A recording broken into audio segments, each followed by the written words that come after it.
in our headlines on this Thursday afternoon, January 26th. Authorities issue a heavy snow advisory today for the Greater Seoul area as overnight snowfall continues to affect traffic conditions. And the presidential office shares plans to support winter heating for households in the lower income bracket amid soaring costs. Finance Minister Chu Kyung-ho pledges support for exporters as the Korean economy notes its first contraction in over 2 years. The metropolitan region here is covered by snow, which began overnight and reduced the morning commute to a snail's pace. What's more, the journey back home after work today is expected to be equally challenging. Our Choi Min-jung reports. The Seoul metropolitan area has been covered with snow since the early hours of Thursday. A heavy snow warning has been issued for the western part of Seoul, as well as parts of Gyeonggi-do Province and Incheon. The Korea Meteorological Administration forecasts as much as 10 centimeters of snow to fall in some parts of Incheon and the west coast. Seoul is expected to see up to 7 centimeters, but the snowfall is expected to stop this afternoon. The KMA also warned that snow in low temperatures could freeze roads and cause danger during rush hour, so it has advised people to take the public transport if possible. The authorities have stepped up measures to prevent inconvenience or accidents. The Ministry of the Interior and Safety has issued a Level 1 response, the lowest of its 3 levels of action that can be taken during a natural disaster. It has also raised the alert level from interest to caution. Meanwhile, authorities in Seoul have dispatched some 9,000 people since last night to clear snow from the roads. Public transport has also been increased during rush hour. Subways and city buses are operating at a more frequent rate for 30 minutes longer during the morning and evening. The government also said it will promptly inform citizens on the weather and road conditions. Choi Min-jung, Arirang News. Seoul's top finance official has pledged greater support for the country's exporters as the Korean economy contracts for the first time in over 2 years. Our Shin Se-byuk has details.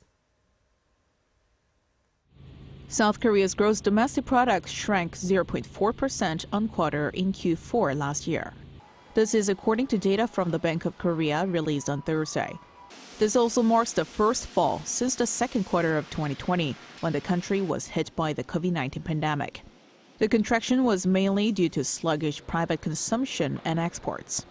Exports fell by 5.8% on falling global demand for chips and chemical products. Private consumption fell by 0.4% as spending on goods such as clothing and services decreased. As for the whole year, the estimate shows the country's GDP grew 2.6% last year, posting growth for the second consecutive year, as was expected by the central bank. However, growth in 2022 slowed, down from a 4.1% jump a year earlier. Meanwhile, in an emergency economic meeting on Thursday, Finance Minister Chu Kyung-ho played down the green figures, calling them part of a global trend. Chu stressed that he expects the economy to grow in the first quarter of this year, citing China's resumption of economic activities following the scrapping of its strict zero-COVID policy. He added that South Korea is expected to struggle in the first half of 2023 due to the global economic slowdown, but will likely see a gradual recovery later in the year on the back of a chip industry rebound. The finance minister also pledged support worth some 340 trillion won, or around $276 billion, to boost exports and investment. Shin Se-byuk, Arirang News. Energy vouchers and discounted gas rates will be expanded to cover a greater portion of surging heating costs for the socially vulnerable. Now, intentions to this end were shared by the top office earlier on this Thursday. The reason behind the sharp rise in heating costs recently is that we have suppressed rate hikes for the past few years despite external factors demanding an increase. Plus, international gas prices have soared more than tenfold since the second half of 2021. The plan is to double the value of energy vouchers already in place for the vulnerable population to about $247 per household, and for the state-run Korea Gas Corporation to double its discount rate to as much as $58 from its current $29 for the less fortunate. Meanwhile, the global economy is poised to see one of its lowest growth rates in decades in 2023. Now, this is according to the United Nations, whose experts have shared an economic expansion of just below 2% for the world this year. Our Arirang has more on the bleak outlook. High inflation, rate hikes, and geopolitical conflicts. Senior economists from the UN forecast that these complex crises will slow global growth to 1.9% this year. That marks a sharp decline from 3% in 2022. They note it will be one of the lowest growth rates in recent decades, with the exception of during the 2008 financial crisis and at the height of the COVID-19 pandemic 2 years ago, that saw minus 3.3%. The growth rate is expected to rise moderately to 2.7% next year. The forecast is in line with a World Bank projection made earlier this month that revised down the global growth rate to 1.7%, a drop of more than 1 full percentage point from its previous forecast 6 months ago. Citing weakening domestic consumption and investment, one senior UN economist says several countries will see a mild recession. Such an outcome will be most notably seen in the developed countries, like the US and the EU, whose growth projections, according to the UN, are 0.4% and 0.2% respectively. The agency projects South Korea's economy to expand by 2%, Japan by 1.5%, and China by 4.8%. Despite lifting its strict zero COVID-19 policy, the projection is still far lower than the 6% range seen in China in the years before COVID-19. This is in part as a result of a virus resurgence following the easing of restrictions. On a brighter note, global inflation, which reached its highest figure of about 9% in decades in 2022, will slightly dip, but will remain at a concerning level of 6.5%. 이경은, Arirang News.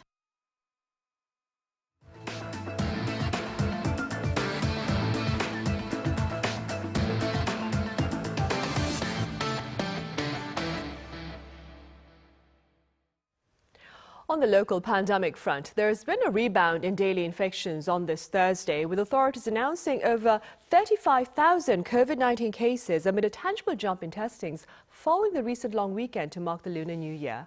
Now, that being said, in this following report, our Song Yoo-jin takes a look at the prospects of a further ease in pandemic-related regulations, especially in light of the planned lifting of indoor mask requirements starting next week. Starting next Monday, mask wearing indoors will no longer be required here in South Korea, except on public transport, at care facilities, and in hospitals and doctor surgeries. The only remaining social distancing rule is the 7-day mandatory quarantine for those who test positive for COVID-19. We'll discuss whether to keep the 7-day quarantine or not after the World Health Organization ends COVID's public health emergency of international concern. We also have to consider how the country's COVID risk level will change until then. The WHO will meet on Friday to decide whether COVID-19 is still considered to be at its highest level of emergency. On the local front, South Korea is seeing a downward trend in its virus numbers. The country saw 19,538 new COVID cases on Wednesday, down more than 17,000 from the week before and the lowest tally reported on a Wednesday since last July.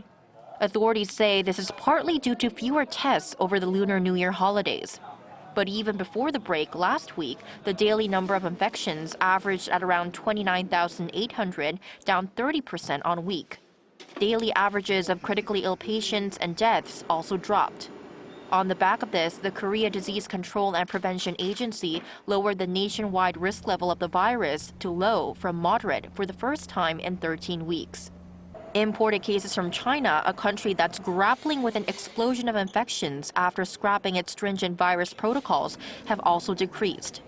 Out of the 12,000 travelers who were tested upon arriving from China last week, 2.9% tested positive, a 3.1% dip from the previous week. But reinfections are still a concern. Out of all new cases logged on the second week of January, around 1 in 5 had already caught COVID before. But experts believe there won't be an uptick in case numbers, as they believe the winter virus wave has already hit its peak. Song Yoo-jin, Arirang News. In a clear sign of the changing times, more fathers here are choosing to take parental leave to care for their children. Our Ji covers this trend. In South Korea, more and more dads are taking paternity leave. Data released by the Ministry of Employment and Labor on Wednesday show 3 in 10 workers on parental leave last year were men. The number of dads on paternity leave in 2022 went up by 30.5% from the previous year, amounting to almost 38,000. This accounted for about 29% of all employees on parental leave last year, an all-time high. The proportion of men taking time off to care for their children has gradually increased in recent years from the 8.5% recorded in 2016. The ministry attributed the increase to more government support, including a bigger monthly allowance. Since last year, the maximum monthly allowance went up from around 1.2 million won, or about $970 to roughly 1.5 million won, which is about $1,200. Also, since last year, parents both using their leave at the same time within 12 months of their child's birth can get 100% of their pay for the first 3 months. These measures have also helped raise the number of men and women taking leave to a record high. Last year, it rose to more than 130,000. This is up about 20,000 or nearly 20% from 2021. The number of workers taking parental leave has also gradually risen in recent years, except in 2021 when many people worked from home due to COVID-19. But with the end of social distancing and the return to normal life, more working couples with children decided to take leave last year. Ji, Arirang News. On the local security front, the military here believes it will seek to, that is, bolster its anti-drone response. The remarks follow North Korea's violation of South Korea's airspace with 5 drones late December. An official at the Joint Chiefs of Staff told reporters on Thursday that the unmanned vehicles are presumed to have crossed the border using parachutes launched from the North's southernmost border area. The official added an effective response had been delayed due to inadequate decision-making and situational reporting. The military also believes the quality of the camera installed in the drone that flew over Yongsan was too low to take any meaningful footage of the presidential complex. Also, in light of the recent incident, the military will boost its anti-drone training sessions to 4 times a year and plans to establish a separate drone command. And across the border, North Korea appears to be bolstering its campaign against COVID-19 ahead of a large-scale military parade next month. The regime's state-run newspaper on Thursday said authorities are working to stem the further spread of the pandemic and are calling on the North Korean people to exercise, quote, the greatest sense of vigilance. Now, this comes a day after Radio Free Asia, citing unnamed sources, reported multiple COVID-19 cases in Pyongyang, adding that the capital city had been locked down. North Korea is expected to host a military parade on February 8th to mark the 75th anniversary of the Korea People's Army. Following recent news of Germany's decision to dispatch its battle tanks to Ukraine, the U.S. has shared a similar plan, that is, while stressing that its intentions are based on the belief that Ukraine will deploy the tanks to defend its territory and not to launch an offensive against Russia. Our Arirang has the latest. With the West's continued support of Ukraine, U.S. President Joe Biden on Wednesday announced the sending of the M1A1 Abrams tank as Kyiv prepares for a fresh Russian offensive. Armored capability, as General Austin will tell you,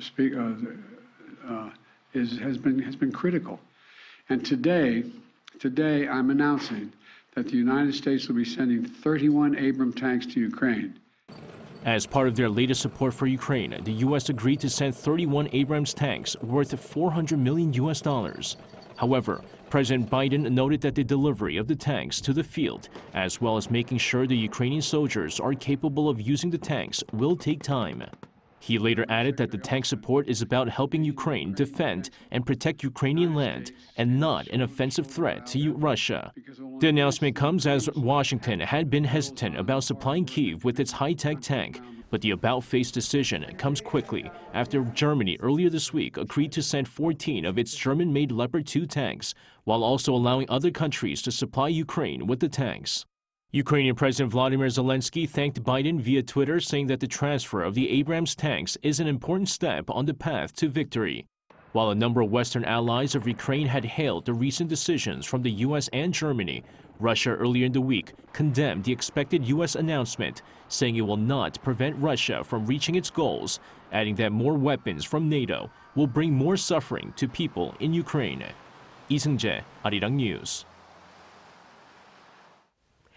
Back here in the capital city, over 1 million people visited the Seoul Lantern Festival that ended this past Tuesday, making it one of the most popular winter festivals this year. Now, this is according to findings by Seoul City and the Seoul Tourism Organization on this Thursday.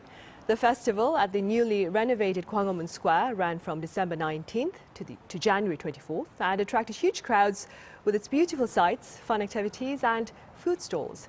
In fact, revenue from the festival totaled some 630 million won, about $511,000. Korean farmers are growing and selling strawberries that are the size of a person's palm and also sweeter than their ordinary counterparts. Our Cho Sung-min tells us how. These strawberries grown in Korea are called kingsberries. They're even bigger than an egg and have a higher Brix level than the typical strawberry you find in the store. The Brix level indicates a fruit sweetness. Growing kingsberries is hard because they're prone to a variety of fungal diseases like powdery mildew, so a group of local scientists recently came up with a way to boost their yields. Their solution is to spray the strawberry leaves with the green freshwater algae called chlorella. Chlorella acts as a protective shield that fends off pests, making the berries much firmer and sweeter. We improved the strawberries' hardness and sugar level and got their leaves to grow thicker. It's also much less likely they are exposed to banned agricultural substances. Another way of improving quality is the use of beehives. Farmers found that bees naturally pollinate the strawberry seeds when they land on flowers. They say this method reduces the likelihood of them having defects compared to when the seeds are pollinated manually. They also developed a new packaging method for shipping the strawberries abroad. The fruits are packaged in a sturdier container made by a 3D printer and a latex material. This protects the berries from getting mushy and preserves their firm texture while in transit. Our studies were based on kingsberries that got soft too easily. We'll see whether we can apply this method to our fruits. South Korea's agricultural agency says these methods have driven exports of kingsberries up 90% now that they've started to be shipped to the U.S. and Thailand. Cho Sung-min, Arirang News.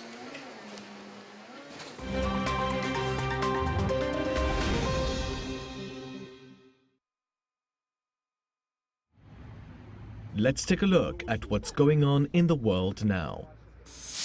A global outage of Microsoft services has affected tens of thousands of customers. Users of Microsoft's Outlook, Teams, Xbox Live and cloud computing platform Azure were left in the dark after the tech giant suffered a worldwide network outage. Wednesday's interruption of service was due to connectivity issues with the Microsoft Wide Area Network, which groups the company's various functionalities into a single interface. According to Azure, services to Microsoft have since been restored. Meanwhile, Microsoft explained that the problem resulted from a change made to its wide area network, which the company has since rolled back. It says that its services are now stable. Meanwhile, in Russia, the country's oldest human rights group has been ordered to close. The 47-year-old Moscow-Helsinki group gave annual reports on the human rights situation in Russia. But a lawsuit filed by Russia's Justice Ministry in December concluded on Wednesday that the group did not have the correct registration to operate outside of Moscow. This comes amid a series of closures of other rights and opposition groups in Russia that are critical of the Kremlin. Moscow-Helsinki group has been forced to close in the past. Its operations came to a halt in the 1970s when the Soviet government at the time jailed and exiled many of its members. Moving on to Ukraine now, where the southern port city of Odessa has had its historic center designated as a World Heritage Site in danger. The designation means that the port city will be able to use international aid to protect and rehabilitate its center. The listing was made on Wednesday after UNESCO first added Odessa to its original World Heritage list for its influence on cinema, literature, and the arts. The UN body designates places that are of value to humanity and need to be protected. UNESCO members are not allowed to inflict damage to their own heritage sites or those of other members. Odessa's listing was supported by Ukraine but opposed by Russia. UNESCO also added locations in Lebanon and Yemen. And finally, New York City on Wednesday local time officially opened a new mass transit line.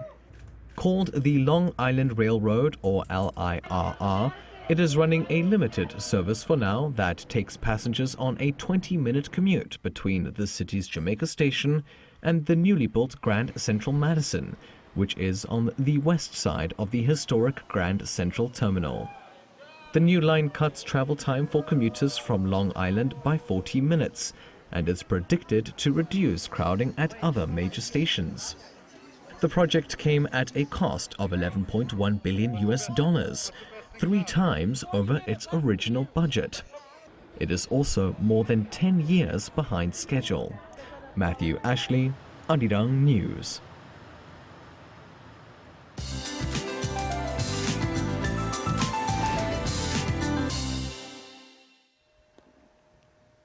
Good afternoon. What an extreme winter weather we're having this season. Well, snow clouds that formed over the west coast pounded the capital since dawn, with heavy snow advisory issued for many central regions. Well, snow seems to be letting up in the capital as snow clouds are heading further south. So 전라남도 and 경상도 provinces will see heavy snow from tonight. Making matters worse, it's another freezing day in most parts of the country. Well, cold wave alerts have been lifted or downgraded, but that does not mean we can escape from this severe cold snap, so please be extra careful out there. Daily highs are 3 to 8 degrees higher than yesterday, going above the freezing mark for most parts of the country. And skies will get even brighter for central areas. Then, another round of biting cold air moves into the country tomorrow with more snow in the forecast in the south. So the same weather pattern will continue through the rest of January. With that in mind, here's a look at the weather conditions around the globe.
Well, those are the headlines at this hour, but we have our panel session coming up after this break, so do stay tuned.